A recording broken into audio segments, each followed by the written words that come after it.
Welcome to Suman IT TV, India's first and only exclusive IT channel truly dedicated to students, employees, and software professionals, where you can learn, unlearn new things, upgrade your skill set, educate, and empower yourself in IT enabled services.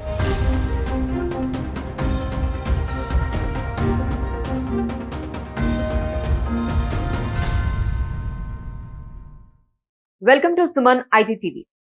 ఈ రోజు మనం students అసలు placements రావాలి college లో ఉన్నప్పుడే అంటే వాళ్ళు ఎలా ప్రిపేర్ అవ్వాలి, అసలు వాళ్ళకి కాలేజెస్ కానీ యూనివర్సిటీస్ కానీ ఎలా ప్రిపేర్ చేస్తున్నాయి, అసలు ఇండస్ట్రీ నుంచి అంటే సాఫ్ట్వేర్ ఇండస్ట్రీ నుంచి వాళ్ళ నుంచి స్టూడెంట్స్ నుంచి ఎక్స్పెక్టేషన్ ఏముంది, వాళ్ళు ఎలా ప్రిపేర్ అవ్వాలి, ఇవన్నీ మనతో మాట్లాడడానికి ఈ రోజు సునీల్ గారు హెచ్ఓడి ట్రైనింగ్ అండ్ ప్లేస్మెంట్స్ మనతో పాటు ఉన్నారు.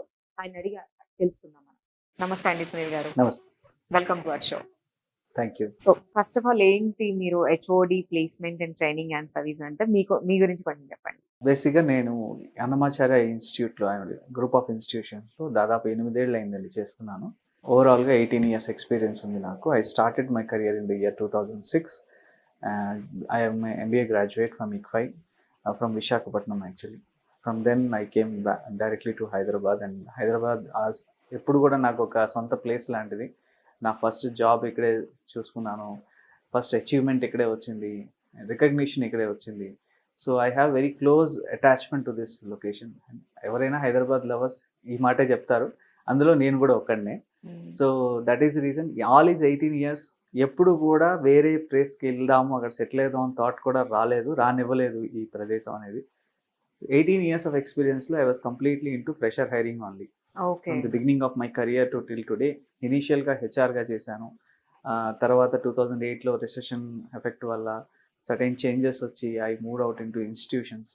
సో ఇనీషియల్గా డెఫినెట్గా ఫియర్ ఫ్యాక్టర్ అనేది ఉంటుంది, ఇన్స్టిట్యూషన్ కిందకి వచ్చాను. బట్ స్లోలీ ఈ కంప్లీట్ ఇండస్ట్రీ ఒక కైండ్ ఆఫ్ యూటర్న్ తీసుకోవడం వల్ల different kind of opportunities explore చేయడము, అండ్ ప్లేస్మెంట్ ఆఫీసర్కి కాలేజీల్లో ఒక ఇంపార్టెన్స్ క్రియేట్ అవ్వడం, కాలేజెస్ కూడా అదే విధంగా రెస్పాండ్ అవ్వడము. Now today many universities are you can see different metros in India flooded with universities and colleges. And అలాగే స్టూడెంట్స్ కూడా అంతే మాత్రంగా ఉన్నారు. So I'm happy that I'm associated with a profession where every day ఒక యంగ్స్టర్స్ని చూడడం, వాళ్ళని motivate చేయడం, వాళ్ళ కోసం మనం కష్టపడము, కంపెనీలు తీసుకురావడము. సో 18 years నా జర్నీలో ఆల్ ఫ్రెషర్స్ హైరింగ్లోనే ఉన్నానండి. సో ఈ 18 years లో మీరు చాలా మంది స్టూడెంట్స్ ని ట్రైన్ చేస్తుంటారు, వాళ్ళని చూస్తుంటారు, వాళ్ళ సైకలాజికల్ గా వాళ్ళు ఎలా ఉంటారు, అసలు వాళ్ళని ఒక కంపెనీకి ఎలా ఇవన్నీ కూడా మీకు తెలిసి ఉండొచ్చు. సో బట్ ఇప్పుడు ప్లేస్మెంట్స్ లో వాళ్ళకి క్యాంపస్ లోనే వాళ్ళకి ప్లేస్మెంట్ రావాలి అని అంటే అసలు స్టూడెంట్ దానికి రెడీ అయి ఉన్నాడా? కాలేజెస్ అండ్ యూనివర్సిటీస్ కానివ్వండి వాళ్ళని దానికి రెడీగా ప్రిపేర్ చేస్తున్నాయా? అంటే ఇక్కడ 2 ప్రశ్నలు ఉన్నాయండి. ప్రతి 3 ఏళ్ళకి 4 ఏళ్ళకి తరం మారిపోతుంది, అంటే ఆ యూత్ యాటిట్యూడ్ మారిపోతుంది. ఆ 4 ఏళ్ళకి డిమాండ్ మారుతుంది, మార్కెట్లో ఉన్న ఎక్స్పెక్టేషన్స్ మారుతున్నాయి. సో ఆ ప్రతి 4 ఏళ్ళకి మనం దాన్ని బట్టి ఊహించుకొని మన క్యారెక్టర్ని కూడా మార్చుకోవాలి. క్యారెక్టర్ ఇన్ ది సెన్స్ వాళ్ళ ఆలోచన విధానం బట్టి మనం స్పందించాలి. అంటే వాళ్ళు మీన్స్ స్టూడెంట్స్ అండి. ఇప్పుడు మనము మీన్స్ మీరు అనేది ఫ్యాకల్టీ కానీ అనుకోండి, కాలేజ్ అనుకోండి, ప్లేస్మెంట్ ఆఫీసర్ అనుకోండి, ఇండస్ట్రీ కూడా, ఇన్ఫాక్ట్ హెచ్ఆర్స్ కూడా ఇందులో ఉన్నారు. వాళ్ళ ఆలోచన విధానం బట్టి మనం మార్పు తీసుకొస్తున్నాం అంతే. సో స్టూడెంట్ థాట్ ప్రాసెస్ బట్టి ఇక్కడ మొత్తం అంతా మారిపోవాలి అంటారు. మీకు జస్ట్ ఒక క్యాజువల్ 2 పదాల్లో చెప్పాలంటే 18 ఏళ్ల క్రితం కూర్చోమంటే కూర్చునేవారు, చదువుకోమంటే చదువుకునేవారు, ఇక్కడ ఉద్యోగం ఉందంటే వెళ్ళేవారు. ఆలోచన అనేది ఉద్యోగం చేశాక వచ్చేది. ఇది నాకు కరెక్టా కాదా, లేకపోతే ఇది ఓకే చాలా మంచి ఉద్యోగం, ఇందులో నేను ఎలాగైనా నిలదెచ్చుకోవాలి, పేరు తెచ్చుకోవాలని ఉండేది. ఇప్పుడు ఎలా ఉందంటే వాళ్ళకి అవగాహన ఎక్కువైపోయింది, ఓపెన్ ఆప్షన్స్ ఎక్కువయ్యాయి, కెరియర్ కౌన్సిలర్స్ ఎక్కువయ్యారు, ఫ్యామిలీలోనే ఎక్కువయ్యారు, కాలేజీలోనే ఎక్కువయ్యారు, స్నేహితుల్లో ఎక్కువయ్యారు. ఇంతమంది కాంపిటీషన్లో ఒక ప్లేస్మెంట్ ఆఫీసర్ అయినా, ఒక కాలేజ్ అయినా, ఒక ఫ్యాకల్టీ అయినా, ఒక ప్రిన్సిపల్ అయినా వాళ్ళు కూడా అదే విధంగా పలు విధాలుగా ఆలోచించి వీళ్ళకి కొత్తగా ఎలా చెప్పాలి, వీళ్ళు ఇందులో ఎలాగా మనం మోటివేట్ చేయాలి.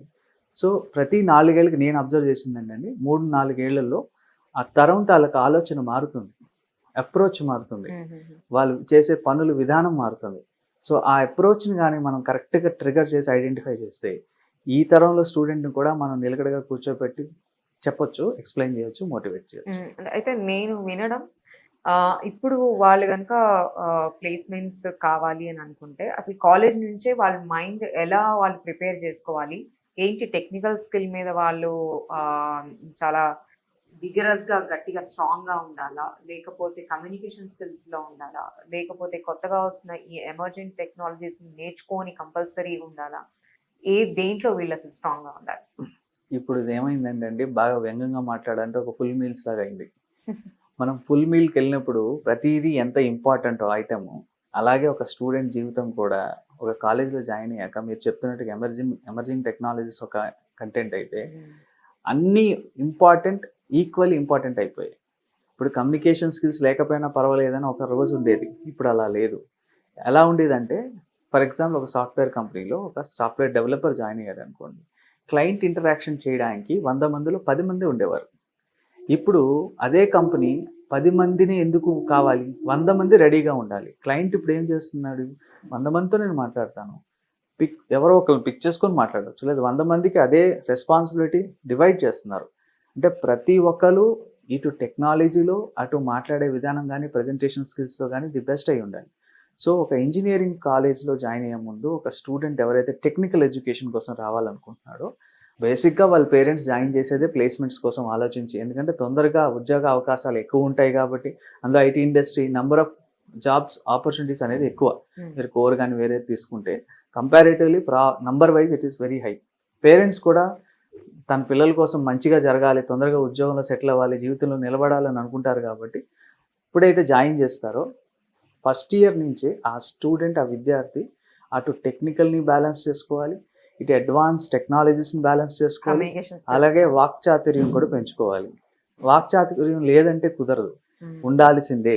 మనం ఇంట్లో అమ్మా నాన్నతో ఎంత ఫ్రీగా మాట్లాడి, ధైర్యంగా మాట్లాడతామో, ఆ ధైర్యాన్ని అక్కడ ఆపేయకుండా కాలేజీలోని 10 మంది ముందు, ఒక డిస్కషన్‌లోని, కంపెనీ ఇంటర్వ్యూలోని, లేదంటే ఒక కంపెనీలో వెళ్లి మనం ఇంటర్న్‌షిప్ చేసినా, ఆ ధైర్యాన్ని కంటిన్యూ చేయాలి. ఆ చేయడం విధానం ఏంటనేది మేము చెప్తాం. ఇప్పుడు ధైర్యాన్ని కంటిన్యూ చేయాలి. ఇట్లా పేరెంట్స్‌తో మాట్లాడినట్టే బయట కూడా ఉండాలని అంటున్నారు గదా! నిజంగా అలాంటి పిల్లలు ఉన్నారా ఇంకా అసలు? అంటే వాళ్ళకలా చెప్పాల్సిన అవసరం కనిపిచ్చిందా మీకు? ధైర్యం ఉందండి. హ్మ్. కాకపోతే నేను ఇందాకల ఒక మాట చెప్పాను, మీరు గమనించట్లేదు. కౌన్సిలర్స్ అనేది ఎక్కువైపోయారు. మన చుట్టూ ఉన్నోళ్ళు, వాళ్ళకి ఏం తెలిసినా తెలియకపోయినా హ్మ్. సలహాదారులు ఎక్కువైపోయారు. సలహా మనం తీసుకుంటామో లేదో తెలీదు. కానీ ప్రతీదీ మన బ్రెయిన్‌లో ఇన్‌పుట్ అవుతూనే ఉంటది. హ్మ్. మీరు నేను పట్టించుకోను అన్నా కూడా మీ సబ్‌కాన్షియస్ మైండ్‌లో మీరు అది వింటారు కదా! సో, స్ట్రెస్ అనేది ఆటోమేటిక్ డెవలప్ అవుతది. సో, అన్నీ క్యాప్చర్ చేయాలి. అవసరమైనవి ఉంచుకొని వేస్టేజ్ పారేయాలి. సో, ప్రతి స్టూడెంట్‌కి క్యాపబిలిటీ ఉందండి. లేదని నేను చెప్పను. నేను మాట్లాడలేను, నాకు రాదు, చిన్నప్పటి నుంచి అలవాటు లేదు అంటే, అది ఒక కారణం కాదని నా నా ఉద్దేశం. హ్మ్. ఇప్పుడు అదే వ్యక్తి 10 ఏళ్ళు ఒక ఆఫీస్‌లో చేస్తే ఎలా మాట్లాడగలుగుతున్నాడు? అవును. అంటే అలవాటు లేదు. హ్మ్. అలవాటు ఎందుకు చేసుకున్నాడు? అవసరం కాబట్టి. అవకాశం వచ్చింది, ఉద్యోగ ధర్మం కాబట్టి, అవసరం కాబట్టి నేర్చుకున్నాడు. సో, అదే అవసరాన్ని మనం కాలేజ్ ఉన్నప్పుడే ఆళ్ళని అలవాటు రియలైజ్ చేసుకుంటే చేస్తే, బాబు ఇది ఉంటే తప్పకుండా మాట్లాడతారు. హ్మ్. నా ఉద్దేశం అది. ఎందుకంటే పల్లెటూరులో ఉన్నోళ్ళు మాట్లాడలేరు, సిటీలో ఉంటే మాట్లాడగలరంటే ఏమీ లేదు. హ్మ్. ఇప్పుడు ఒకప్పుడు ఒక పర్సన్ ఇంటర్వ్యూ చూడాలంటే మనం ఏదో లైబ్రరీకెళ్ళి ఒక బుక్ ఎతికి, ఆ బుక్ తెలిసినోళ్ళు, చదివినోళ్ళని అడిగితే గాని తెలిసేది కాదు. బేసిక్‌గా మీ ఛానల్ గురించే అనుకోండి. సుమన్ టీవీ నేను దాదాపు 1 ఇయర్ నుంచి ఫాలో అవుతున్నాను. హ్మ్. ఎన్ని మంచి మంచి వీడియోస్ వస్తున్నాయి. మంచి మంచి అచీవర్స్ వస్తున్నాయి. అంటే ఇన్ఫర్మేషన్ ఈజీగా రీచబుల్‌లో ఉంది కదా! నేర్చుకునే తపన ఉండాలి. ఆ తపనని మనం గ్రహించి దాన్ని ప్రేరేపించాలి. ఇప్పుడు మీరు స్ట్రెస్ అనే వర్డ్ యూజ్ చేశారు. ఈ అవును. మధ్య కాలంలో ఎవరిని చూసినా స్ట్రెస్ అంటున్నారు. అది ఎంప్లాయీస్ ఏంటి, స్టూడెంట్స్ ఏంటి, ప్రతి వాళ్ళు స్ట్రెస్ అంటున్నారు. బట్ అవును. స్టూడెంట్స్‌కి వచ్చేటప్పటికి మీరు చెప్పినట్టు బయట కౌన్సిలర్స్ అంటే ఇంట్లో పేరెంట్స్ కానివ్వండి, సొసైటీ కానివ్వండి, ఫ్రెండ్స్ నుంచి కానీ రకరకాల ఈ స్ట్రెస్ ఎక్కువ ఉంటుంది. పైగా దానికి తోడు అకాడమిక్స్‌లో వాళ్ళు సరిగా ప్రాపర్ మార్క్స్ రావాలని, దానికి తోడు మళ్ళీ ఇంటర్‌వ్యూస్ గాని ఇవన్నీ ఉంటాయి కదా! అసలు వీళ్ళు హ్యాండిల్ ఎలా చేయాలి? అసలు ఆ హ్యాండిల్ చేయడానికి యూనివర్సిటీస్ కానీ, కాలేజెస్ కానీ పిల్లల్ని ఎలా ప్రిపేర్ చేస్తున్నాయి? వాళ్ళెలా ప్రిపేర్ అయ్యి ఉంటున్నారు ఫ్యాకల్టీ? వీటన్నిటికి రెడీగా ఉన్నారా? ఫర్ ఎగ్జాంపుల్ ఇప్పుడు ఒక కంపెనీలో జాయిన్ అయ్యారండి ఒక ఎంప్లాయీ. మనం కాలేజ్ ఏంటి 6 గంటల నుంచి 7 గంటలు చదువుకుంటాం. 3, 4 గంటలు స్నేహితులతో గడుపుతాం. ఇంకో 2 గంటలు టీవీ చూస్తాం. ఇంకేదో ఫంక్షన్‌కెళ్తాం. మిగతా 6 గంటలు, 7 గంటలు నిద్రపోతాం. డైరెక్ట్‌గా ఒక ఉద్యోగంలో జాయిన్ అయ్యారనుకోండి. మినిమమ్ 12 గంటలు, అవసరమైతే 16 గంటలు, కొన్ని సందర్భాల్లో నేను చూశాను వాళ్ళు 18 గంటలు పనిచేసిన అవును. రోజులు కూడా ఉన్నాయి. ఉమ్, ఈ సడన్ షిఫ్ట్ అనేది వాళ్ళకి యాక్సెప్టబుల్ కాదు. ఉమ్, ఏ హ్యూమన్ బీయింగే కాదు. ఇప్పుడు మనకి ట్రావెలింగ్ అలవాటు లేదండి. సడన్గా 8 గంటలు ఒక కార్లో కూర్చోబెట్టి తీసుకెళ్తే అలవాటు లేదు కదా. అందుకే 2వ సంవత్సరం నుంచి వాళ్ళకి ఇచ్చే ట్రైనింగ్లో కూడా మేము మెల్లమెల్లగా స్ట్రెస్ క్రియేట్ చేస్తాం. ఓ, స్ట్రెస్ క్రియేట్ చేస్తాం ఓకే. ఇంటెన్షనల్గా. అంటే ఎట్లా క్రియేట్ ఫర్ చేస్తారు? ఎగ్జాంపుల్ మార్నింగ్ నుంచి ఈవినింగ్ దాకా 6 hours ట్రైనింగ్ ఇచ్చామండి. ఉమ్, ట్రైనింగ్లో వాళ్ళకి బ్రేక్ 15 minutes 5 minutes ఇచ్చి ఆ బ్రేక్ను కూడా ఒక స్కూల్ స్టూడెంట్కి పిలిచి క్లాస్లో కూర్చోబెట్టినట్టు పెడతాం. It is all intentional. Okay. Because వాడు ఆ చిరాకుని ఒక గురువు మీద భక్తితో చూపించలేడు, కానీ ఆ ఓర్పు అనేది అక్కడ అలవాటు అవుతుంది వాడికి. సో అలా అలా మెల్లగా తర్వాత సాయంత్రం పూట క్లాస్ అయిపోయింది, ఇంటికి వెళ్ళకూడదు, ఎగ్జామ్ రాయి, ప్రాక్టీస్ చేయి. సరే మేము ఇంటికి వెళ్ళి చేస్తాం. మళ్ళీ వాట్సాప్ గ్రూపుల్లో, మెయిల్స్లో, లేకపోతే మెసేజ్ల ద్వారా సడన్గా నైట్ 8 గంటలు మీటింగ్ పెడతాం. అందరు జాయిన్ అవ్వండి, ఎందుకు ఎగ్జామ్ రాయాలి అంటే స్ట్రెస్ని కావాలని క్రియేట్ చేస్తున్నామండి. ఎందుకంటే రాబోయే రోజుల్లో ఖచ్చితంగా స్ట్రెస్ అనేది ఉంటుంది. నువ్వు ఎటు ఫేస్ చేస్తావు? చెయ్యాలి. రేపు పొద్దున ఆ స్ట్రెస్ మళ్ళీ రిపీట్ అయితే నన్ను తిట్టుకుంటూ దాన్ని భరిస్తాడు. ఒరే ఇదేం జీవితం రా, కాలేజీలో ఉన్నప్పుడు వాడు తిన్నాడు, ఇక్కడికి వచ్చాక వీళ్ళు చంపుతున్నారు అనుకుంటాడు, కానీ మానేడు. అలవాటు పడింది కదా శరీరం. So that intention is ours. So మెల్లమెల్లగా వాళ్ళకి టాస్క్స్ ఇవ్వడం, బాగా స్ట్రెస్ చేయడం, రిపోర్ట్స్ రాయమని చెప్పడం, పర్ఫెక్షన్ చూపించుకోవడం. వాళ్ళ దృష్టిలో సైకో అనుకుంటారు, అనుకోనివ్వండి, నష్టమేం లేదు. అనుకుంటే తప్పేం లేదు, నన్ను తిట్టుకుంటే నష్టమే ఉంది నాకు. బట్ వాడు దానివల్ల నేర్చుకొని ఆ బాడీకి ఆ మైండ్కి అలవాటు పడాలి. రేపు పొద్దున 16 గంటలు పనిచేయడానికి వాళ్ళు ఎటువంటి బాధ పడకూడదు. అది మన కాలేజీలో ఆల్రెడీ జరిగింది కదా, ఇక్కడ కొత్త ఏముంది అనుకోలేదు. No doubt if is so వాళ్ళని ఆ స్ట్రెస్ కి హాబిచువేట్ చేయడానికి 100% మీరే క్రియేట్ చేస్తా అవునండి. ఉంటున్నారు. అవును ఈ 18 years లో మీరు చాలా మంది పిల్లల్ని చూసారు, ట్రైన్ చేశారు కదా, అవును. మీకు చాలా సంఘటనలు జరిగే ఉంటాయి. ఒక కేస్ స్టడీ క్రింద ఎవరైనా మీకు మెమరబుల్ గా ఉండే ఒక స్టూడెంట్, ఒక ప్లేస్మెంట్ గురించి ఏమైనా చెప్తారా? ఒక 12 ఏళ్ల క్రితం విషయం అండి. ఓపిక నాకన్నా ఎక్కువ ఉండేది ఆ అబ్బాయికి. అంత చిన్న వయసులో అంత ఓపిక నేను ఎక్కడ చూడలే. తర్వాత దాదాపు ఒక 40 నుంచి 50 ఇంటర్వ్యూలు అటెండ్ అయ్యాడు, ఎక్కడ సెలెక్ట్ కాలా. కానీ అధైర్యపడలే. తిరిగి వాళ్ళ ఫ్రెండ్స్ రిజెక్ట్ అయితే వాళ్ళకి ఓదార్పు చేసేవాడు. అలాంటి అబ్బాయి ఈరోజు మంచి పొజిషన్లో ఉన్నాడు. కానీ బీటెక్ అయిపోయాక మళ్ళీ సంవత్సరంన్నర వరకు ఉద్యోగం దొరకలే. అయినా కూడా నిరుత్సాహపడలే, ఎతుకుతూనే ఉన్నాడు, నవ్వుతూనే మాట్లాడతాడు.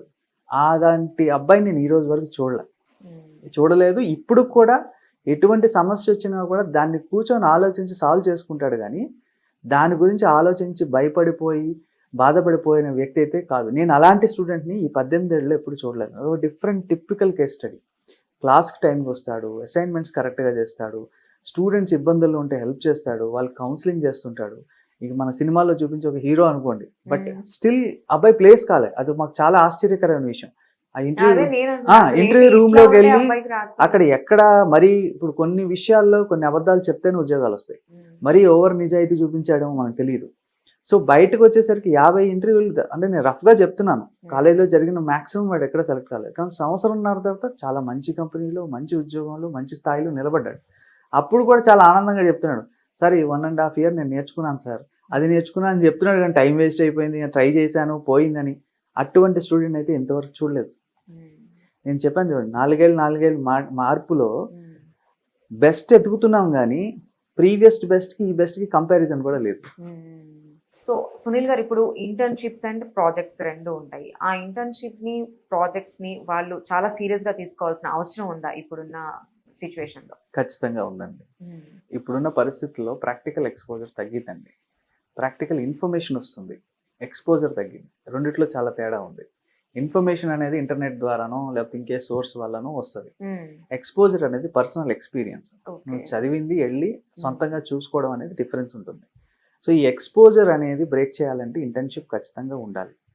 ఇంటర్న్షిప్ ఉంటే ఏమవుతుందంటే first culture, ambience, people around, behavioural pattern, ఇవన్నీ వాళ్ళు తెలుసుకుంటారు. మనం కాలేజీలో నా స్టూడెంటే కదా, ఇప్పుడు నేను చిన్న వాక్యం చెప్తానండి. గురువుకి రాజుకి డిఫరెన్స్ ఉందండి. గురువు మనసు మెత్తన, వాక్కు కఠినం. అలాగే రాజుది వాక్కు మెత్తన, మనసు కఠినం. గురువు ఎంత కఠినంగా మాట్లాడినా స్టూడెంట్కి ఫెయిల్ చేయలేడు, ఇబ్బంది పెట్టలేడు, నేర్పిస్తాడు, మళ్ళీ ఆ అడ్డు దాటడానికి ప్రయత్నిస్తాడు. అదే మీరు మార్కెట్లోకి వెళ్తే అంతగా పెద్ద మనసు ఉన్నోళ్ళు ఎవరు ఉండరండి, అందరూ రాజులే అనుకోండి. సో అలాంటి సిచ్యువేషన్స్లో వాళ్ళు పైకి రావాలి అంటే ఇంటర్న్షిప్ అనేది చాలా అవసరం. అదొక కైండ్ ఆఫ్ జాబే అనుకోండి. బాస్ ఎలా ఉంటాడు, కొలీగ్స్ ఎలా ఉంటారు. ఇంటర్న్షిప్ చేసే అబ్బాయి ఒక ఆఫీస్కి వెళ్ళాడు అనుకోండి, ఫర్ ఎగ్జాంపుల్ లైవ్ ఇంటర్న్షిప్ చేయడానికి వెళ్ళాడు, ఎవరు తెలీదు, పరిచయం పెంచుకోవాలి. అందరూ పెద్దవాళ్ళు ఉంటారు, నీకన్నా 6 నెలల ఎక్స్పీరియన్స్ ఉన్నవాళ్ళు కూడా సీనియర్ కిందే వస్తారు. వాళ్ళతో నువ్వు కలవాలి, నేర్చుకోవాలి, మాట్లాడాలి, మాటలు కలపాలి, ప్లస్ వాళ్ళని ఇంప్రెస్ చేయాలి. వాళ్ళు ఎవరు వచ్చి నీకు చదువు చెప్పరు, చెప్పించుకోవాలి. సో ఇదంతా ఒక కైండ్ ఆఫ్ టాలెంటే. ఈ పాతకాలంలోకి వెళ్తే మన గురుకుల పద్ధతిని మనం మళ్ళీ తీసుకొచ్చాం ఇంటర్న్షిప్ కింద, పెద్ద డిఫరెన్స్ ఏం లేదు. కొత్తగా మనం బజ్ వర్డ్స్ వాడుతున్నాం అంతే తప్ప వ్యవహారం కానీ వ్యవహార శైలి కానీ ఒకటే. సో వాడు వెళ్తేనే నేర్చుకుంటాడు. ఇంటర్న్షిప్ అంత ఇంపార్టెంట్. అలాగే ప్రాజెక్ట్కి వస్తే ప్రతి కంపెనీలో ఇంటర్వ్యూ చేసేటప్పుడు ఒక ఫ్రెషర్కి ఏం అడుగుతారండి? ఎంప్లాయీ 100 మంది ఉంటే ఎలా శాలరీస్ ఇవ్వాలని అడగలేరు కదా. ప్రాజెక్టు 100 కోట్లకి వచ్చింది, 50 మందితో ఎలా చేయాలని అడగలేరు కదా. అలాగే ఇన్డెప్త్ టెక్నాలజీ కూడా అడగలేరు. వాడు చదివేది బేసిక్స్. తెలుసు కాబట్టి స్టూడెంట్ అని పిల్లలు కూడా చదివేది బేసిక్సే. ఒక రూమ్లోకి ఎంటర్ అయ్యే దారి మాత్రం ఎత్తుక్కుంటారు, కానీ లోపలికి వెళ్ళాక ఎలా సర్వైవ్ అవ్వాలనేది అందులోకి వెళ్ళాక నేర్చుకుంటారు, తీసుకెళ్ళేవాడు నేర్పుతాడు. సో అట్లనే ఒక విద్యార్థి ఈ ప్రాజెక్ట్ వర్క్ చేస్తే ఏమవుతుందంటే A to Z ప్రాసెస్ అనేది ఏ ప్రాజెక్ట్కైనా ఎలా జరుగుతుంది. ఇప్పుడు ఫర్ ఎగ్జాంపుల్ ఒక మ్యానుఫ్యాక్చరింగ్ కంపెనీలో ఒక మార్కెటింగ్ ఎగ్జిక్యూటివ్ ఎంత ఇంపార్టెంట్. తను ఫస్ట్ ఫినిష్ ప్రోడక్ట్స్ తయారవ్వాలి అంటే రా మెటీరియల్ ఎక్కడ కొనాలి, అక్కడి నుంచి మళ్ళీ ఫైన్ ట్యూన్ అయ్యి లాస్ట్ ఎండ్ ప్రోడక్ట్ వచ్చేదాకా ఈ సైకిల్ని ప్రతి స్టూడెంట్ తెలుసుకోవాలి. వాడికి సంబంధించిన సబ్జెక్ట్లోనే ట్రిపుల్ అయితే ట్రిపుల్ ఈసీ అయితే ఈసీ, సిఎస్ అయితే సిఎస్సి, ఏఎంఎల్ అయితే ఏఎంఎల్. ప్రాజెక్ట్లో అది చాలా ఇంపార్టెంట్. పిల్లలు అర్థం చేసుకోవాల్సిన విషయం ఏంటంటే ఏదో 2000 3000 కట్టి ప్రాజెక్ట్ కొనేసి రెజ్యూమ్లో పెట్టేసుకుంటే చాలా ఇబ్బంది పడతారు. దాని మంచి చెడ్డలు తెలుసుకోవాలి, ఇన్ అండ్ అవుట్ తెలుసుకోవాలి, ప్లస్ ప్రాస్ అండ్ కాన్స్ తెలుసుకోవాలి, అడ్వాంటేజ్ డిసడ్వాంటేజ్ తెలుసుకోవాలి. దాని ప్రాజెక్ట్ కానీ లైవ్గా ఇంప్లిమెంట్ చేస్తే సొసైటీకి ఎలా ఉపయోగపడుతుందో చెప్పాలి. అందుకే ప్రతి ఇంటర్వ్యూలో టెక్నికల్ క్వశ్చన్స్, టెక్నికల్ కంటెంట్ కన్నా ఎక్కువగా ఫోకస్ చేసేది వాడు చేసే ప్రాజెక్ట్ మీద. ఒక ఇంటర్వ్యూర్ ఏం ఫోకస్ చేస్తాడు, వీడు చేసే ప్రాజెక్ట్ సొంతంగా ఎంచుకున్న టాపిక్, అది ఎవరు అసైన్ చేయాలి, లేకపోతే ఫ్యాకల్టీ సజెస్ట్ చేస్తాడు. అందులో సపోర్ట్ లెవెల్స్ చాలా ఉంటాయి. అరౌండ్ ఫ్యాకల్టీ ఉంటారు, ఒక స్పెషల్ ట్రైనర్ ఉంటాడు, లేకపోతే ప్లేస్మెంట్ డిపార్ట్మెంట్ ఉంటుంది, ఇంకా వీలైతే కొన్ని కాలేజెస్ కొన్ని కంపెనీస్ నుంచి హెల్ప్ కూడా తీసుకుంటారు. సో ఈ అట్మాస్ఫియర్లో కూడా whether he so serious or not, వాడు ఆన్సర్స్ చెప్పకపోయినా పర్లేదు, వాడి కమిట్మెంట్ చూస్తారు, వాడు చేసే వర్క్ చూస్తారు. అవుట్పుట్తో వాళ్ళకి సంబంధం లేదు, ఆ ప్రాజెక్ట్ని ఎలా ప్రజెంటేషన్ ఇస్తున్నాడు. సో ఇంటర్న్షిప్ అనేది లైవ్లీ ఎక్స్పీరియన్స్ కోసం, ప్రాజెక్ట్ అనేది కంప్లీట్ లైఫ్ సైకిల్ తెలుసుకోవడానికి, రెండు ఈక్వల్లీ ఇంపార్టెంట్. స్టూడెంట్ అనే వాడిని అసలు ఇంటర్వ్యూకి వెళ్ళేటప్పుడు క్యాజువల్గా వెళ్తున్నారు, వాళ్ళకి అసలు సీరియస్నెస్ లేదు అని చెప్పి మనం ఆల్మోస్ట్ వింటూనే ఉన్నాము. అండ్ చాలా మంది మన దగ్గరకు వచ్చిన గెస్ట్లు కూడా అది చెప్తూ ఉన్నారు. ఇది నిజమా, మీరు అబ్జర్వ్ చేశారా? ఒకవేళ ఇది వాళ్ళు చేంజ్ చేసుకోవాలంటే ప్రతి స్టూడెంట్లో అసలు ఎక్కడి నుంచి వాళ్ళలో చేంజ్ రావాలి? మళ్ళీ నేను చెప్పిన ఆన్సర్కి వెళ్తానండి. 4 ఏళ్ళకి తరం మారినట్టుగా హెచ్ఆర్స్ కూడా మారారు. ఇదివరకు ఏంటి, క్లీన్ షేవ్ ఉండాలి, నీట్గా హెయిర్ గ్రూమ్ చేసుకోవాలి, ప్లెయిన్ షర్ట్ వేసుకొని రావాలి, టై వేసుకోవాలి, సూట్ ఉంటే సూట్ వేసుకోవాలి, మంచి బ్లాక్ షూస్ ఫార్మల్స్ వేసుకొని రావాలి అని చెప్పేవారు. అందులో వాళ్ళు కూడా కొన్ని కన్సెషన్స్ ఇచ్చారు. ఇప్పుడు ఏంటి, యంగ్స్టర్స్కి అబ్బాయిలకి అయితే బియర్డ్ అనేది పెద్ద ఫ్యాషన్. సో వాళ్ళు ఏమంటున్నారు, ఆ బియర్డ్ కూడా నీట్గా ట్రిమ్ చేసుకొని రండి, you should have a great look, at least treat your self as a model. Model ఎంత అందంగా కనిపిస్తాడు, కనిపించేటప్పుడు నీ ప్రజెంటబిలిటీ కూడా అంతే బాగుండాలి. నీ హెయిర్ని రకరకాలుగా నువ్వు చిత్రహింస పెట్టినా చూడడానికి నీకు కరెక్ట్గా సెట్ అయి ఉండాలి, అందంగా ఉండాలి. అండ్ నువ్వు ఇంటర్వ్యూకి వచ్చేటప్పుడు నీ బట్టలు కూడా చాలా పద్ధతిగా ఉండాలి. అప్పుడు they will at least think that whatever you like it, you are doing in perfection. So that is నువ్వే నీట్ గా లేవు, నువ్వే రూమ్ సరిగా చేయలేకపోతే నీకు ఇచ్చే వర్క్ నువ్వు చేయలేవు. 100%. If I cannot manage my self, how will I manage your work? Very simple concept. పిల్లలు ఇది అర్థం చేసుకోరు. పిల్లలు ఏంటంటే అదొక బర్డెన్ గా చూస్తారు. సి నౌ స్టూడెంట్స్ ఎలా తయారయ్యారంటే ఏదైనా చెప్తే దానికి వద్దంటే వాళ్ళకి ఒక ఫ్యాషన్ గా అయిపోయింది.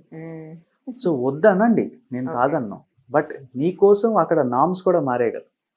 సో మారే కాబట్టి నువ్వు దాని ప్రకారంగా అట్లీస్ట్ వాళ్ళని ఆ విధంగానే వాళ్ళని సాటిస్ఫై చేయి. నువ్వు వచ్చే విధానంలోనే పర్ఫెక్షన్ అడుగుతున్నారు వాళ్ళు, నీట్గా రా. ప్రెజెంటబుల్ గా ప్రెజెంటబుల్ గా అంతే. కనిపించు. నేను కొంతమంది సొసైటీలో వాళ్ళు పట్టించుకోరు, వాళ్ళు ఏమంటారు టాలెంట్ ఇంపార్టెంట్ అంటారు. కానీ నేనేమంటానంటే తప్పకుండా అది కూడా ఒక మంచి ఆస్పెక్ట్, టాలెంట్ ఈజ్ ఇంపార్టెంట్. కానీ డిసిప్లిన్ లేకపోతే టాలెంట్ ఉంటే ఏం లాభం అండి? అంతే కదా. ఇప్పుడు సరస్వతి ఉంటే డబ్బు వస్తుంది, పరపతి వస్తుంది, అన్నీ వస్తాయి. సరస్వతి లేనప్పుడు డబ్బు పరపతి ఎన్ని రోజులు నిలబడుతుంది? నీకు ముందు డిసిప్లిన్ ఉండాలి కదా. డిసిప్లిన్ ఉంటేనే మిగతావన్నీ నిలబడతాయి. సో నేనేమంటున్నాను, నువ్వు ఏదనుకుంటున్నావు, దేన్ని ఇష్టపడుతున్నావు, దానిలోనే పర్ఫెక్షన్ ఉండాలి. అండ్ టైం మెయింటెనెన్స్ కూడా చాలా ఇంపార్టెంట్.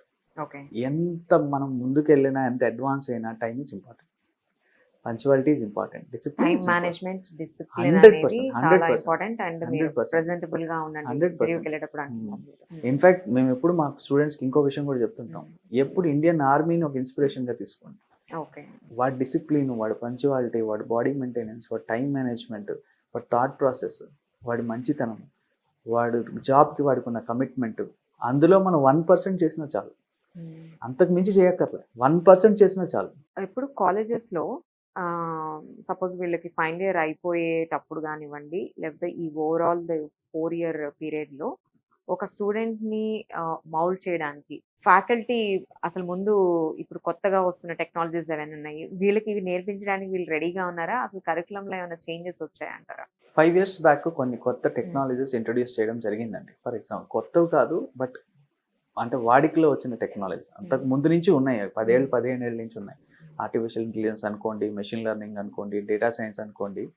సో ఇవన్నీ యూనివర్సిటీస్ అప్రూవల్స్ ఇచ్చి వాళ్ళ కరికులంలో పెట్టి దాన్ని కూడా ఒక స్పెషలైజేషన్గా మార్చుకున్నారు. అయితే ఏదైనా ఒక కొత్త మలుపు తీసుకునేటప్పుడు దానికి మంచి చెడులు ఉంటాయి కాబట్టి, అట్లనే ఈ ప్రోగ్రామ్ ఇంట్రడ్యూస్ చేసేటప్పుడు కూడా ఇనఫ్ ఫ్యాకల్టీ మార్కెట్లో లేరు. సో వాళ్ళ కరికులంని మెల్లమెల్లగా డిజైన్ చేసి ఇప్పుడు అప్గ్రేడ్ చేసుకున్నారు. Now even faculty is also available in the market okay. For whatever the technologies you are requiring. But on the same hand కొన్ని నీష్ టెక్నాలజీస్ ఉన్నాయండి, కొన్ని సర్టిఫికేషన్స్ అనుకోండి. For example Amazon web services అనుకోండి, లేదా sales force అనుకోండి, లేదా ServiceNow అనుకోండి, లేదా IBM కొన్ని సర్టిఫికేషన్స్ ఉన్నాయి. ఇవి డెఫినెట్గా ఇంపార్టెంట్. అవి కరికులంలో ఉండవు. యాజ్ ఎ ప్లేస్మెంట్ డిపార్ట్మెంట్ మేము ఒక సెట్ ఆఫ్ బేసిక్ ట్రైనింగ్ తర్వాత వాటిని మేము ప్రమోట్ చేస్తాం స్టూడెంట్స్కి. So for example Salesforce last year through some external వెండరే మనకి ఇంటర్నల్గా ఫ్యాకల్టీలో కానీ యూనివర్సిటీలో కానీ సేల్స్ ఫోర్స్ చెప్పేవాళ్ళు కానీ సర్వీస్ నవ్ చెప్పేవాళ్ళు కానీ ఉండరండి. ఇది ఒక external course and niche technology. ఇందులో జాబ్ ఆపర్చునిటీస్ కూడా చాలా బాగుంటాయి. So for example you are working on a product directly, you know the all illustrations, short cuts, ఏంటి అంటారు, options in that software. So that is what software Salesforce అనుకోండి, లేదా ServiceNow అనుకోండి. It should be train by professional only who is working on it or who is certified on it. So అలాంటి వాళ్ళు కాలేజెస్లో దొరకరు. వాళ్ళు మనం out source చేసి బయట నుంచి తెచ్చుకొని పిల్లలకి ట్రైనింగ్ ఇవ్వాలి. So that is also important, this is also important. They have to manage. And academics stress ఖచ్చితంగా ఉంటుంది, they have to balance. So we will give ample time for them. అందుకే academics ఎప్పుడైతే దాని స్ట్రెస్ తగ్గుతుందో అప్పుడు niche technologies introduce చేస్తాం. For example third year first semester వరకు, third year second semester వరకు will be very busy in clearing subjects. అప్పుడు వరకు మేము 300-400 hours ట్రైనింగ్ ఫేజ్ వైజ్ చేస్తాం. అప్పుడు 10 days, అప్పుడు 5 days, అప్పుడు 6 days చేస్తాం. చేసి అకాడమిక్స్ మేనేజ్ చేసుకుంటూ వాళ్ళకి ప్రతి రోజు ప్రతి క్షణం మోటివేట్ చేస్తూ ఉంటాం. సో అకాడమిక్స్ లెవెల్ తగ్గింది స్ట్రెస్. ఇప్పుడు వాళ్ళకి ఎక్స్ట్రా టైం చూపిస్తాం అనమాట. ఇది అయిపోయింది మన 300-400 hours basic training. Now you have to concentrate niche technologies like you're talking about artificial intelligence, machine learning కానీ, సేల్స్ ఫోర్స్ కానీ, సర్వీస్ నవ్ కానీ, అమెజాన్ వెబ్ సర్వీసెస్ కానీ. We will trigger them as per their interest. Okay. మీరు ఇప్పుడు అన్నారు వాళ్ళని మేము motivate చేస్తాము కాలేజెస్లో అనేసి. సో ఎనీ స్టూడెంట్ వాళ్ళు మోటివేట్, ఇప్పుడు బ్యాక్లాగ్ ఉండే పిల్లలే ఉంటారు, లేకపోతే వాళ్ళకి ఏంటో వాళ్ళు తీసుకున్న బ్రాంచ్ ఇంట్రెస్ట్ లేకపోవడం, సంథింగ్ ఏవేవో ఉంటాయి ఆ ఏజ్లో. యాజ్ ఎ ఫ్యాకల్టీ ఒక హెచ్ఓడిగా ఉన్నారు, 18 years ఇంకా చూసారు, వాళ్ళని మోటివేట్ చేయాలి అని అంటే అలాంటి పిల్లలకి మీరు ఏం చెప్తారు అసలు? ఫస్ట్ ఆఫ్ ఆల్ బ్యాక్లాగ్ ఉండడం అనేది తప్పని నేను అనుకోను. వాళ్ళ ఇంటెన్షన్ లేకుండా జరుగుతుంది, ఎందుకంటే ఆ క్షణానికి వాళ్ళకి దాని వాల్యూ తెలియదు కాబట్టి. తర్వాత వాళ్ళ స్నేహితులు ముందుకెళ్ళడం చూసి కొంచెం బాధపడతారు. అది క్లియర్ చేసుకోవడం కూడా నేను చూశానండి. 85% స్టూడెంట్స్ బిఫోర్ 3-2 కానీ 4-1 కానీ దాన్ని క్లియర్ చేసేసుకుంటారు. ఎవరు అంత ఇబ్బంది పడరు. అదనంగా 15-20% స్ట్రెంత్ని మేము ఏం చేస్తామంటే ఎక్కువ మానిటర్ చేస్తాం. అంటే ఫ్రెండ్లీగా ఉండడం, వాళ్ళకి పిలవడం, కోఆర్డినేషన్ వర్క్స్ అప్పచెప్పడం. ఆ coordination work for example drive జరుగుతుంది, రిజిస్ట్రేషన్స్ చేయించడం, లేదా హెచ్ఆర్ని రిసీవ్ చేసుకోవడం, హెచ్ఆర్తో లంచ్ చేసేటప్పుడు నిలబెట్టి లేకపోతే కూర్చోబెట్టి భోజనం చేయించి వాళ్ళ చేత చెప్పించడం. నేను పలానా రోజు ఇలా ఉండేవాడిని, నేను ఈరోజు ఈ స్థాయిలో ఉన్నాను, నాకు బ్యాక్లాగ్స్ ఉండేవి, అట్లా చెప్తే వాళ్ళు ఎలా ఫీల్ అవుతారండి? Because they will come to that particular discussion with utter respect. So when they see that someone is an achiever already and he has achieved even though he had backlogs, so that is one kind of motivational factor. We will try to mingle with them. So we will make them feel comfortable that it is not a problem at all. You clear it. Certain times we will convince the company also, sir, ఈ 2 backlogs ఉన్నాయి, దయచేసి allow చేయండి. It is my guarantee that they will clear it. మేము అలాంటిగా assurance ఇస్తే we have seen people, students మంచి commitment తీసుకుంటారంటే అప్పుడు దాకా ఒకలాగా ఉన్నవాళ్ళు మా మాటను చూసి వాళ్ళు ఇమ్మీడియట్గా వాళ్ళు ఎంత సిన్సియర్గా మారిపోతారంటే it is out of our imagination also. There are situations that students have gone for internship because of their performance. That company continued with us for next 5 years. ఏదన్నా ఒక కేస్ స్టడీ ఉంటే చెప్పగలుగుతారా? అంటే there are some very few, అంటే recent టైమ్స్లో అనుకుంటే company పేరు చెప్పలేము, but that girl use to have around 2 backlogs. Actual company norms ప్రకారం 1 backlog is allowed. Okay.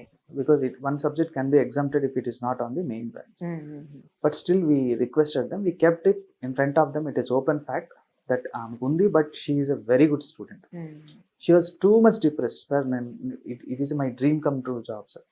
She joined there and it's been 6 years that company is repeating us. And after that she joined, she's not with that company now, but still around 4 years she worked with it. The impression which she left with them, then they decided that okay, 1 or 2 is okay with us now. Okay. Now they are hiring with 2 backlogs. So that is also accepted. కొన్ని companies అది కూడా చూడదు. You have talent, you come, we are ready to do it, but commitment చూస్తారు. Students కనుక internship ని secure చేసుకోవాలి అని అంటే వాళ్ళు అసలు ఏం చేయాలి, ఎలా ప్రిపేర్ అయ్యి ఉండాలి? Now companies are approaching us for internships also. Certain internships are directly linked for hiring. అంటే కొంతమంది ఏం చేస్తున్నారంటే వచ్చి సెలెక్ట్ చేసుకొని ఇంటర్న్షిప్లో పర్ఫార్మెన్స్ ఇస్తే ఆఫర్ లెటర్ కన్ఫర్మ్ చేస్తున్నారు. కొంతమంది ఓన్లీ ఇంటర్న్షిప్స్ ఆఫర్ చేస్తారు, కొంతమంది మేము అప్రోచ్ అయ్యి రిక్వెస్ట్ చేస్తాం. కొన్ని కంపెనీస్ ఉన్నాయి ఓపెన్గా ఇంటర్న్షాలా అనుకొని వాళ్ళు లైవ్ ఇంటర్న్షిప్స్ ఇస్తారు. So I cannot accommodate 1800 students, but I'll do my best to give them the best internship opportunity. So companies have also come forward to give them internships, and many of the companies are interested in hiring them as through internship and later confirming their job. So అక్కడ ఒక చిన్న risk factor పిల్లలకు కనిపిస్తుంది. నేను 6 months ఈ కంపెనీలో internship చేస్తే కాలేజెస్లో మిగతా అవకాశాలు నాకు ఎలా చేయరేమో, నేను ఎట్లా ఇమ్మడగలనంటే company is always confident on the selection. They will select only who is about to complete the internship successfully. Okay. So in our case 100% there is no rejection till now. HR round clear చేయాలి, HR round దాకా వెళ్ళారు అనుకోండి, అసలు HR round ఏమీ లేదు, just ఇప్పుడు ఇవన్నీ first ఉన్న రౌండ్స్ అన్ని క్లియర్ చేసేసాం కదా, జస్ట్ మనం అయిపోతాం, ఓన్లీ మన ప్యాకేజ్ గురించి మాట్లాడడానికి అని అనుకోవాలా? అసలు హెచ్ఆర్ ఏం ఎక్స్పెక్ట్ చేస్తారు ఈ రౌండ్స్ అన్ని క్లియర్ చేసుకొచ్చిన స్టూడెంట్స్ నుంచి? అంటే డిఫరెంట్ జాబ్ రోల్స్కి డిఫరెంట్ ఎక్స్పెక్టేషన్స్ ఉంటాయి. ఓకే. ఫర్ ఎగ్జాంపుల్ ఒక సాఫ్ట్వేర్ డెవలపర్ రోల్ అనుకోండి, he will be under training for next 1 year or 6 months or 1.5 years. After that only he is billable to the company. So HR ఏం expect చేస్తాడు, minimum ఈ student 2 years మనతో commitment గా ఉండాలి. ఇది first expectation. Second expectations, అన్ని projects హైదరాబాద్లో ఉండవు, అన్ని ప్రాజెక్ట్స్ బెంగళూరులో ఉండవు, అన్ని ప్రాజెక్ట్స్ చెన్నైలో ఉండవు. ఎక్కడ ఉంటాయి? పూణే ఉంటాయి, గుర్గావ్ ఉంటాయి. అది biggest negative factor in Andhra and Telangana. మన పిల్లలు ఇక్కడి నుంచి గుర్గావ్ కానీ పూణేకి కానీ వెళ్ళడానికి చాలా రిలక్టెంట్గా ఉంటారు. అక్రాస్ ది ఇండస్ట్రీ, అంటే ఇది చెప్పొచ్చో లేదు తెలియదు, but I want to tell to every youth of both the states that ఈ యాటిట్యూడ్ని మనం తగ్గించుకోవాలి, ఈ ఆలోచనని మనం చంపేయాలి. ఎక్కడైనా మనం నిలబడగలం, పర్ఫార్మెన్స్ ఇవ్వగలం. గుర్గావ్, పూణే, నోయిడా అయినా కూడా మనం వెళ్ళొచ్చు. ఈ క్వశ్చన్ హెచ్ఆర్ అడుగుతారు. సో నేను ఒక ఎగ్జాంపుల్ చెప్తున్నా. ఈ జాబ్ రోల్కి ఇంటర్వ్యూ చేసినప్పుడు వాళ్ళు చూస్తారు ఏంటంటే, వీళ్ళు సంవత్సరం ఉందామని రావాలనుకుంటున్నారా, 3 సంవత్సరాలు ఉందాం అనుకుంటున్నారా, జీవితకాలం ఉందాం అనుకుంటున్నారా? ఏ కంపెనీ కూడా జీవితకాలం ఎక్స్పెక్ట్ చేయదండి. మినిమం 3 ఏళ్ళు ఉండాలని చూస్తారు. ఆ 3 ఏళ్ళు కమిట్మెంట్ ఈ మైండ్లో ఉందా, నేను సెలెక్ట్ అవుతానా లేదా అని ఆలోచనతో వచ్చాడా ఓకే. అని వాళ్ళు ఈజీగా గ్రహించేస్తారండి. మీ మాటల్లో వాళ్ళు అడిగే క్వశ్చన్కి వాళ్ళ ఆన్సర్ రాలేదనుకోండి, క్షణంలో ఇంటర్వ్యూ కూడా అయిపోతుంది. క్షణంలో మీరు చెప్పేశారు అనుకోండి, వాడు కాన్ఫిడెంట్, ఆ ఒక పదం కానీ కాన్ఫిడెంట్ క్రియేట్ చేసింది అనుకోండి, నెక్స్ట్ ఇంటర్వ్యూ కూడా ప్రొలాంగ్ అవ్వదు. చాలా మందితో స్పెండ్ చేశారు అనుకోండి, వాళ్ళు ఎక్కువ లీడర్షిప్ స్కిల్స్ కనిపించిన, వాళ్ళ వల్ల ఎనీ అదర్ ఎక్స్ట్రా స్కిల్స్ ఉన్నా, they will spend some time to understand, అరే ఈ అబ్బాయి దీనికి సూటబుల్ కాదు, బట్ నాకు వేరే ప్రాజెక్ట్ ఉంది, can I divert him to that point. Okay. So పిల్లలు ఏమి కన్ఫ్యూజ్ అవుతారు, వాడికి 40 minutes చేశారు, నాకు 5 minutes చేశారు. 40 minutes చేసినోడు సెలెక్ట్ కాకపోవచ్చు, 5 minutes చేసినోడు సెలెక్ట్ అవ్వచ్చు, 5 minutes చేసినోడు రిజెక్ట్ అవ్వచ్చు, 40 minutes చేసినోడు సెలెక్ట్ అవ్వచ్చు. కానీ difference is job role is very important. Student should study ఏ జాబ్ రోల్కి వెళ్తున్నారు, అటుపక్క మనిషి తాలూకా ఆలోచన ఏంటి, ఎక్స్పెక్టేషన్ ఏంటి, అది ప్లేస్మెంట్ ఆఫీసర్ చాలా క్లియర్గా చెప్పగలడు. ఇన్ఫ్యాక్ట్ మేము ఆల్రెడీ ప్రీ ప్లాన్డ్గా చెప్తాము, ఎక్స్ప్లెయిన్ చేస్తాం, బట్ స్టిల్ అక్కడికి వెళ్ళి వాళ్ళు ఆ టెన్షన్లో ఇది చెప్పడం మర్చిపోతారు. సో హెచ్ఆర్ ఇంటర్వ్యూ అనేది చాలా important. It is not just come and go. We cannot say that whether is judging or is doing, అంటే క్వశ్చన్ చేసి పంపించేస్తున్నారో తెలియదు. ఆయన ఒక క్వశ్చన్లో 4 ఆన్సర్లు ఎత్తుకొని పంపించేస్తారు.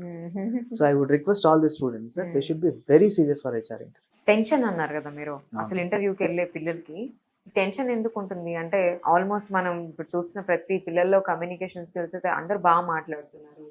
టెక్నికల్ స్కిల్ అంటారా, బయట అన్ని చాలా కోర్సెస్ కానీ సర్టిఫికేషన్స్ కానీ అన్ని నేర్చుకుంటూనే ఉన్నారు. ఇంకా ఎందుకు వీళ్ళకి భయం ఎక్కడ అంటే, అదేంటి వాళ్ళు దేని గురించి ఆలోచిస్తున్నారు మీ observation?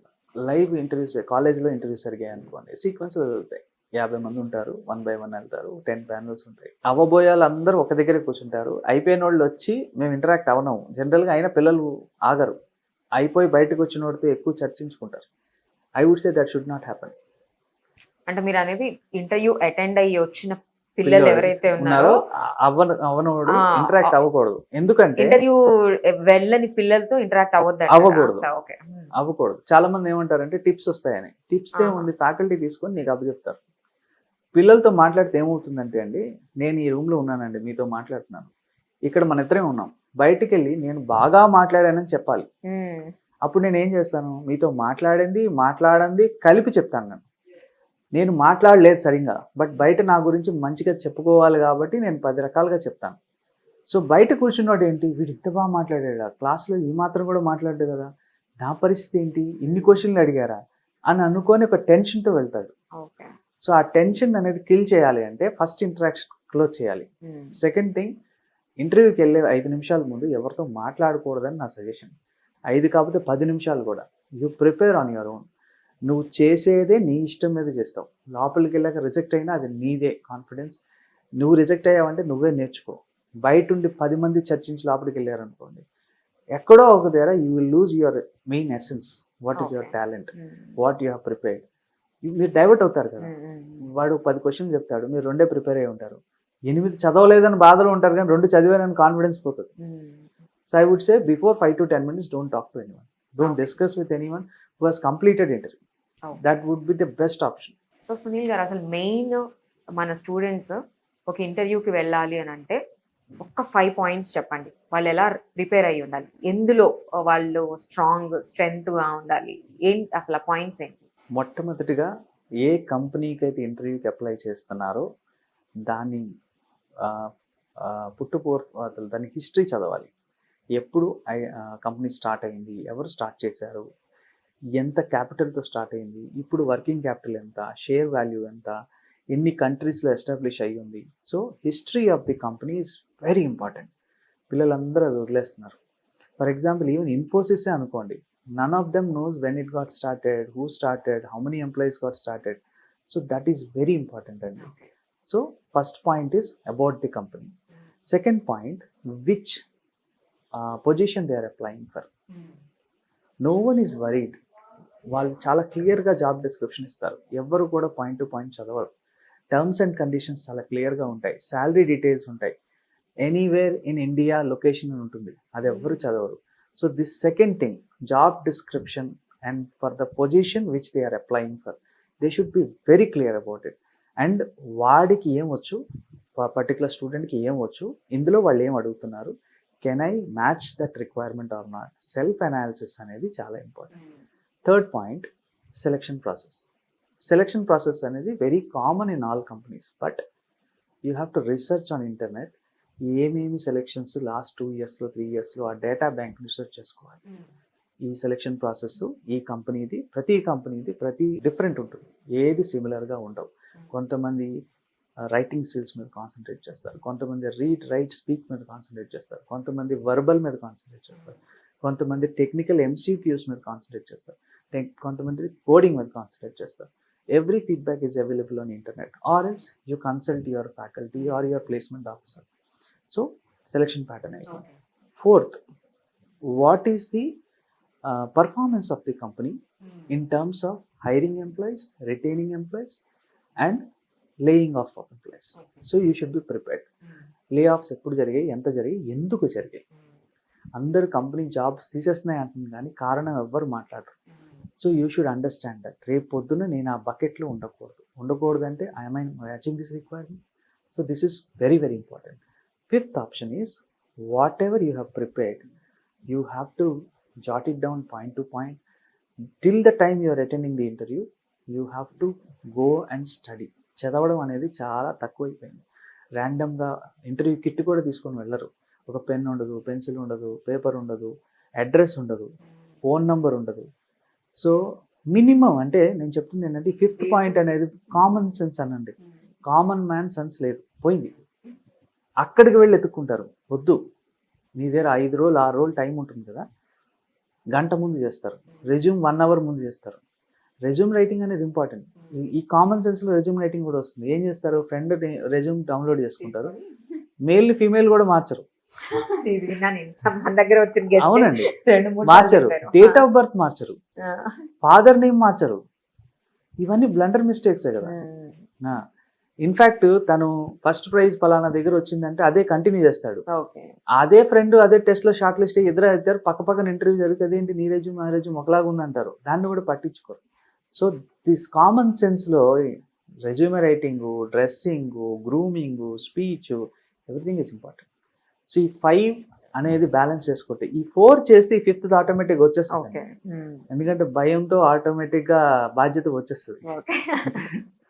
Thank you so much అండి, చాలా చక్కగా చెప్పారు. Thanks so much for sharing your experience and knowledge with us. Thank you to Suman TV. So చూసాం కదండి, స్టూడెంట్స్ అసలు ఇంటర్వ్యూకి వెళ్ళాలంటే ఎలా ప్రిపేర్ అయ్యి ఉండాలి, వాళ్ళ మొత్తం గ్రూమింగ్ కానివ్వండి, వాళ్ళు మాట్లాడే కమ్యూనికేషన్ కానివ్వండి, వాళ్ళ రెజ్యూమే రైటింగ్ కానివ్వండి, టెక్నికల్ స్కిల్స్ కానివ్వండి, అసలు ఎలా స్ట్రెంత్ గా ఉండాలి, కంపెనీ గురించి ఏం తెలుసుకోవాలి, ప్రతిదీ కూడా మనం చాలా చక్కగా ఈ ఎపిసోడ్ లో మాట్లాడాము. కంప్లీట్ గా చూసి ఈ ఎపిసోడ్ మీకు నచ్చినట్లయితే కింద కామెంట్ సెక్షన్ లో కామెంట్ చేయండి. Thank you so much.